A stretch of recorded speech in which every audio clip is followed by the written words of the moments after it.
Ya, bismillahirrahmanirrahim. Assalamualaikum warahmatullahi wabarakatuh.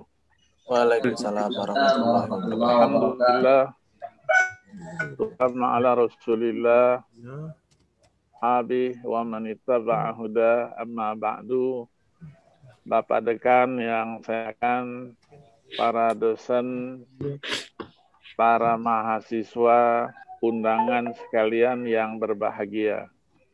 Alhamdulillah, berkat rahmat Allah Subhanahu wa Ta'ala, siang berjumpa dalam seminar sekitar moderasi beragama yang merupakan topik yang hangat dibicarakan, karena dengan memahami makna yang sebenarnya dari moderasi beragama, berarti kita mempunyai wawasan yang jauh ke depan, menghargai pendapat orang, tidak menghadiri, dan selalu menjadikan perbedaan itu sebagai rahmat dari Allah Subhanahu wa Ta'ala.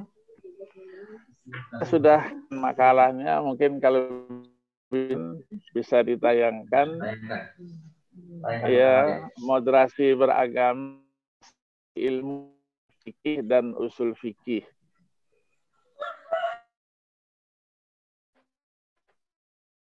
Bahwa Indonesia itu merupakan negara besar, negara dengan kepulauan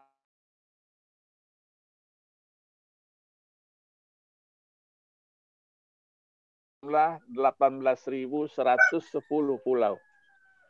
Tidak ada negara di dunia ini sehebat Indonesia. Bahasa sekian banyak, tradisi sekian banyak, kemudian hal-hal lain ya, yang menjadikan Indonesia ini sebagai contoh dan tauladan dalam kehidupan beragama, moderasi beragama. Sehingga kehidupan yang apabila diantarkan dengan pemahaman agama yang benar, menjadikan kehidupan ini rukun, damai, tidak menjadikan kehidupan ini eksklusif, ya, tidak merasa benar sendiri. Dan itulah yang kita akan angkat ya sebagai topik kita pada hari ini. Belajar ilmu fikih yang benar. Belajar ilmu usul fikih yang benar. Isinya adalah perbedaan.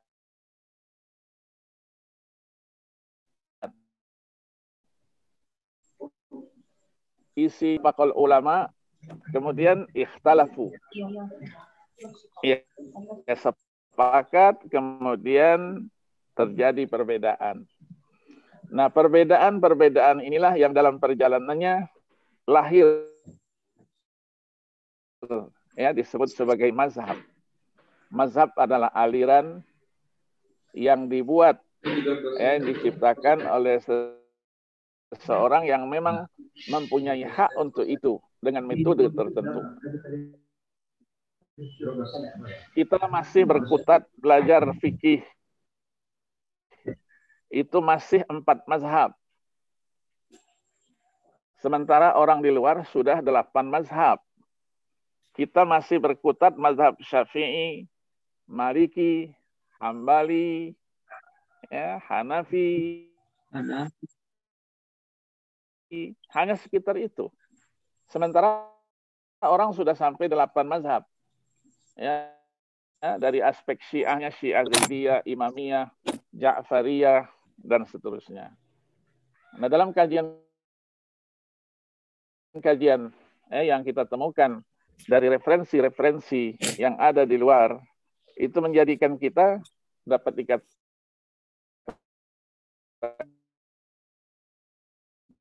ketinggalan. Kita membuka lembaran-lembaran baru.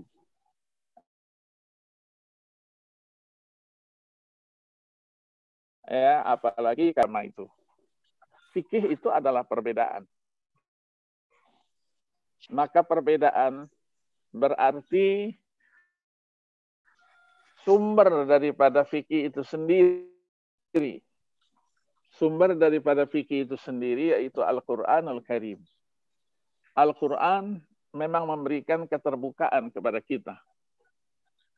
Maka Indonesia sebagai negara yang memiliki apa yang disebut dengan karakter, toleransi, moderasi, ya, yang kita tidak temukan di negara-negara lain. Ini ya berangkat daripada organisasi-organisasi keislaman yang sudah muncul dan mapan dari sejak berdirinya negara Republik Indonesia sampai saat sekarang ini. Nah, kalau kita lihat bahwa moderat, yang dikatakan moderat, itu adalah sikap yang selalu kita banggakan. Selalu kita jadikan sebagai tolok ukur. Kita jadikan sebagai pegangan buat kita semua.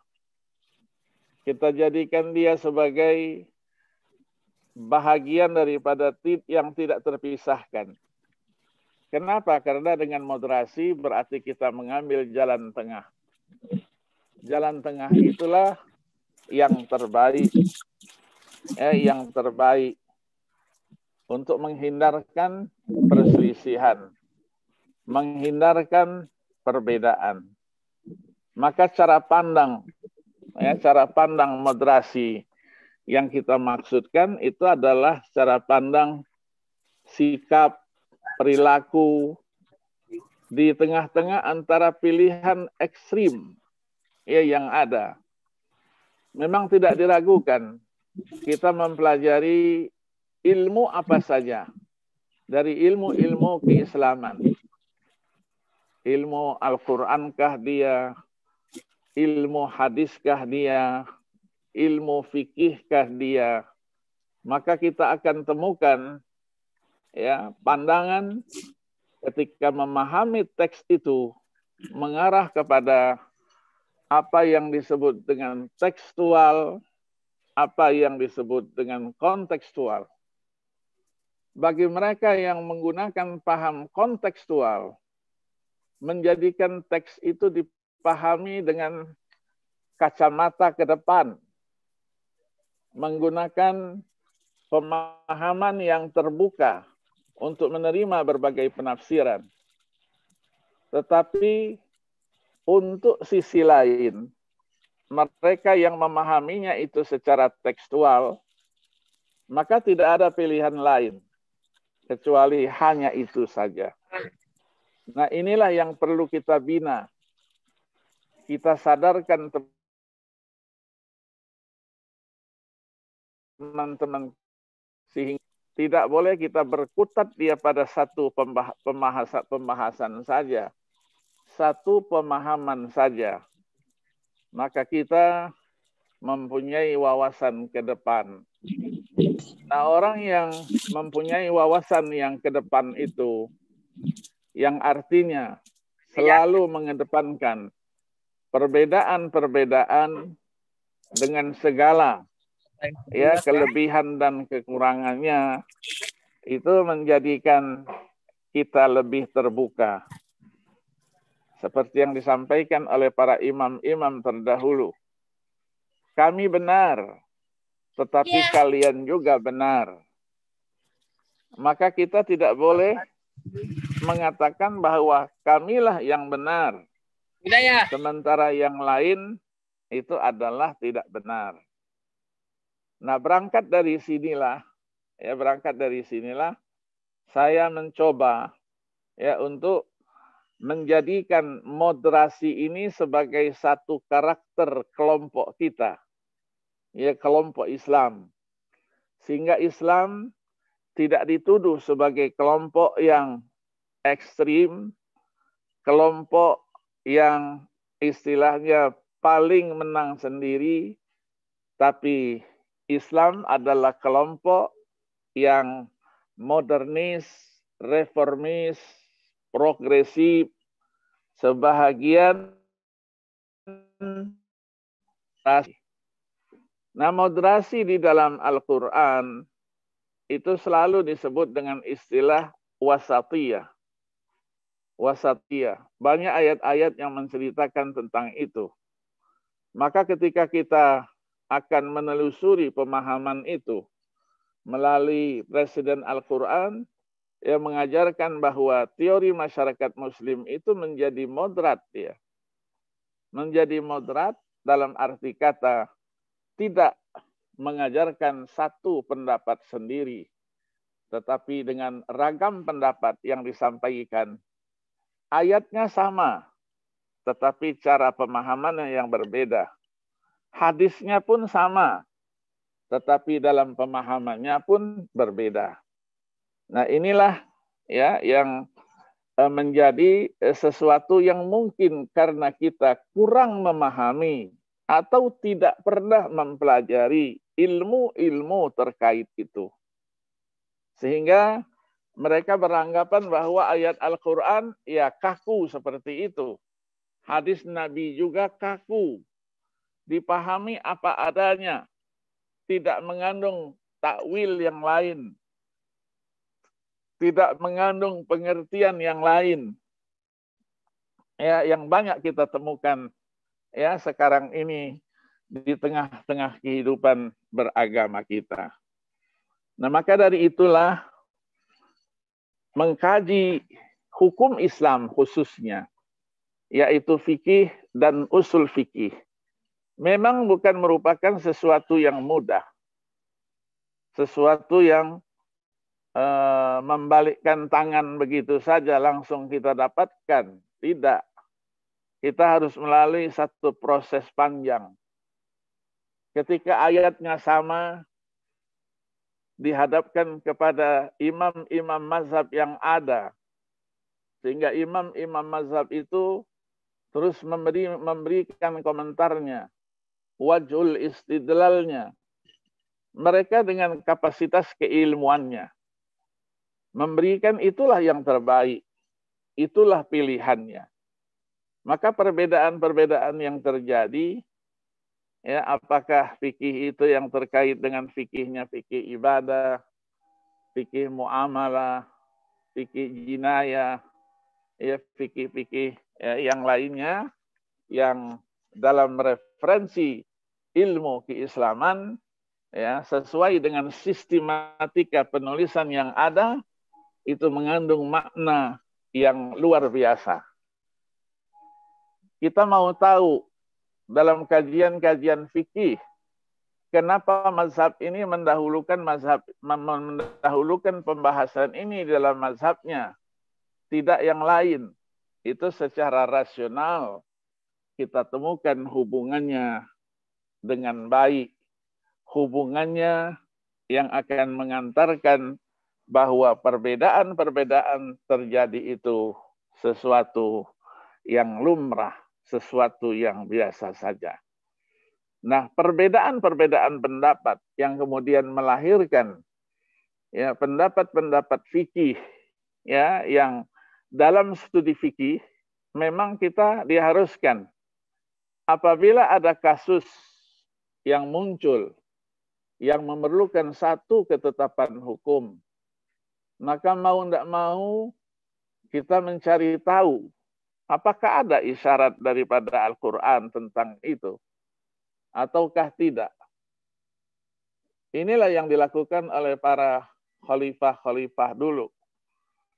Ya, maka Nabi SAW membentuk para sahabatnya menjadi tokoh-tokoh yang sepeninggal beliau, mereka bisa menjawab dan memberikan keputusan hukum tersendiri. Diberikan bukan ikannya, tetapi kailnya. Sehingga apapun permasalahan bisa diselesaikan dan dijawab sesuai dengan perkembangan yang ada. Lahirlah para tokoh-tokoh ya dari kalangan mazhab sendiri.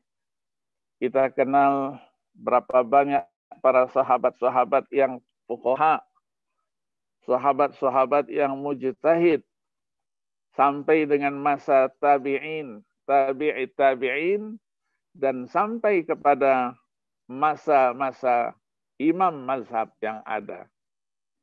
Imam Abu Hanifah rahimahullah yang wafat 150 Hijriah memiliki satu konsep tersendiri dalam beristihadnya.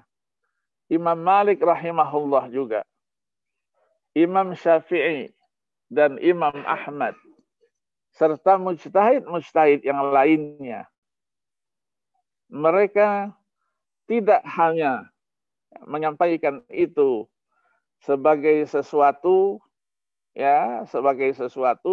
melainkan itu adalah pilihan yang terbaik, pilihan yang berdasarkan pemikiran setelah melalui satu proses panjang di dalam perjalanannya. Nah, perkembangan ini yang kita lihat memang fikih melalui satu proses perkembangan yang luar biasa.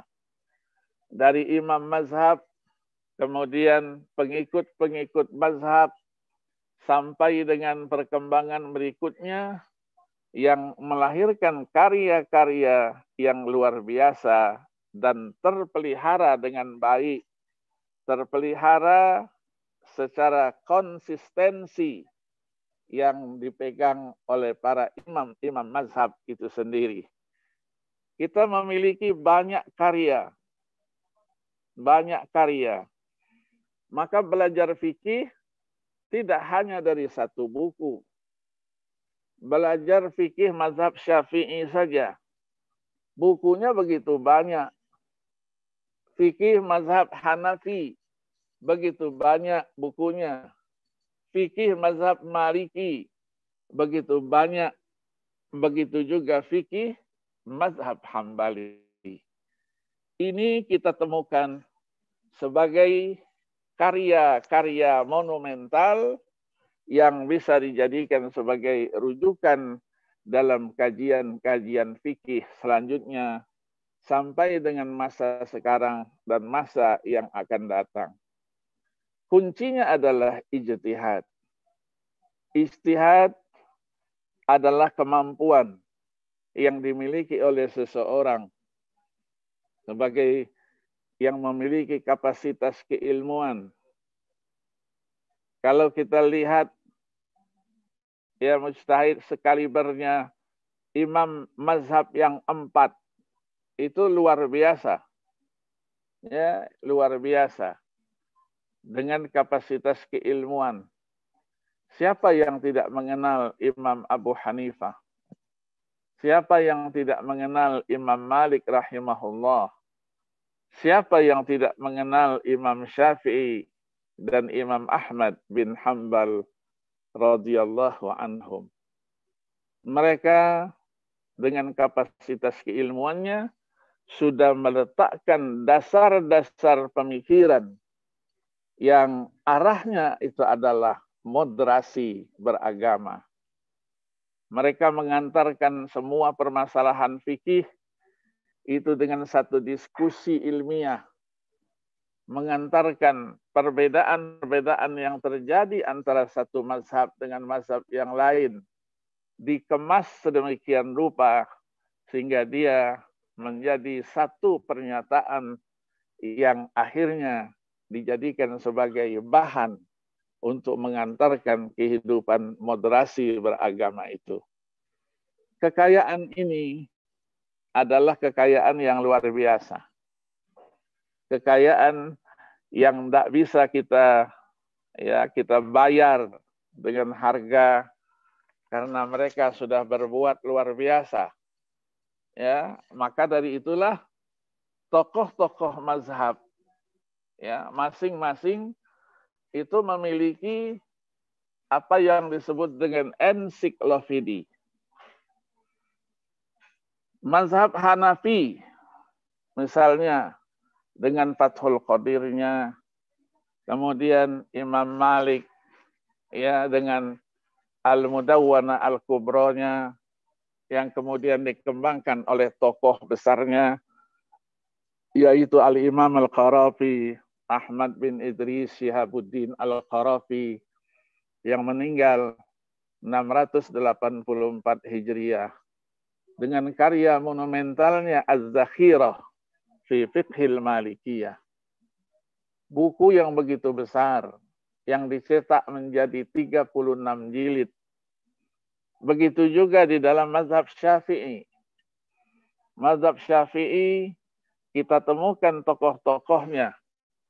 Misalnya ada namanya Al-Bayan lil Imrani, ada Nihayatul Matlab fi Dirayatil Mazhab, karya Al-Imam Al-Haramain, yang meninggal 478 Hijriah, yang sekarang sudah kita temukan dalam bentuk tercetak. Ketika saya belajar dulu, buku-buku ini masih dalam bentuk manuskrip. Kita harus belajar dari mikrofilm. Kita masukkan di sebuah alat, baru kita baca. Sekarang sudah enak. Bukunya sudah jadi. Tinggal kita bagaimana ya menjadikan buku itu sebagai pegangan untuk kita baca, kita analisis, dan sebagaimana mereka mempunyai keterbukaan di dalam memahami ayat-ayat dan hadis-hadis itu dalam penyelesaian kasus-kasus fikihnya, maka kita pun harus berbuat lebih daripada itu. Begitu juga mazhab Hambali.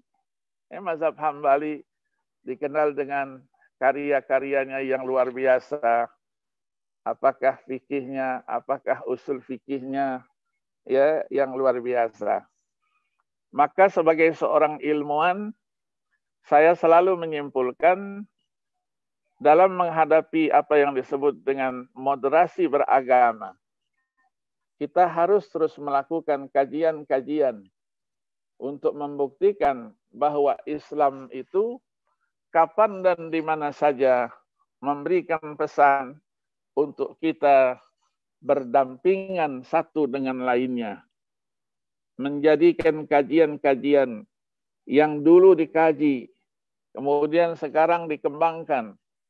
Muncul masalah-masalah baru, ya, yang kemudian menjadi bahagian yang tidak terpisahkan, maka dia merupakan hasil karya yang luar biasa. Maka dari itulah ilmu-ilmu terkait harus kita kuasai. Di dalam Al-Quran, ilmu-ilmu yang harus kita kuasai begitu banyak. Al-Imam Az-Zarkashi rahimahullah ketika menyampaikan berapa banyak ilmu Al-Quran itu. Karena Al-Quran sudah menjelaskan jati dirinya, bahwa kandungan isinya itu bagaikan lautan yang tidak bertepi. Ayat 109 dari surah Al-Kahfi. Qul law kana al-bahru midadan li kalimati rabbi lanafidal bahru qabla an tanfada kalimatu rabbi walau ji'na bimithlihi madada. Yang ditafsirkan oleh ayat 27 dari surah Luqman. Walau annama fil ardi min syajaratin aqlamun wal bahru yamudduhu min ba'dihi sab'atu abhurim ma nafidat kalimatullah innallaha azizun hakim. Imam Az-Zarkashi mengatakan ilmu Al-Quran itu paling tidak menurut beliau yang wafat 794 Hijriah itu ada 47 cabang. Satu cabang saja kalau kita ingin kuasai, kita ingin pelajari dengan baik, pelajari dengan sempurna, maka dipastikan satu cabang yang kita akan pelajari itu belum dipastikan dia akan selesai, sehingga kita yang mempelajarinya sudah selesai terlebih dahulu. Kalau bahasa lain mungkin mempelajari satu disiplin ilmu Al-Quran dengan baik. Belum selesai kita mempelajarinya, kita sudah terlebih dahulu inna lillahi wa inna ilaihi raji'un. Nah begitu juga hadis-hadis Nabi. Hadis Nabi ilmunya juga begitu banyak. Yang keluasannya juga seperti itu. Imam Al-Hakim An-Naisaburi yang meninggal 405 Hijriah ketika menyebutkan dalam bukunya Kitabu Ma'rifati Ulumil Hadis, beliau katakan ilmu hadis itu paling tidak ada 52 cabang. Begitu sampai kepada Imam Ibnu Salah itu menjadi 65 cabang. Satu cabang saja ingin kita pelajari dengan baik, maka dipastikan kita akan selesai terlebih dahulu, sementara yang kita cari belum kita temukan. Begitulah gambaran keluasan daripada ilmu-ilmu itu. Nah, menjadikan kita tidak cukup mempelajari ilmu itu dengan satu pendekatan saja, tetapi kita harus membuka wawasan yang lebih jauh. Maka dari itu, apa yang dikatakan oleh orang pada masa-masa dulu itu bahwa pintu ijtihad sudah tertutup, kita tinggal menerima saja apa yang sudah dihasilkan oleh ulama-ulama terdahulu. Ini adalah sesuatu yang tidak benar. Kita harus melakukan rekayasa-rekayasa baru, kajian-kajian baru yang bisa mengantarkan untuk bisa berbuat lebih banyak. Karena zaman mereka berbeda dengan zaman kita sendiri. Dari itulah kajian-kajian yang dilakukan oleh mereka pada masa-masa lalu sesuai dengan masanya.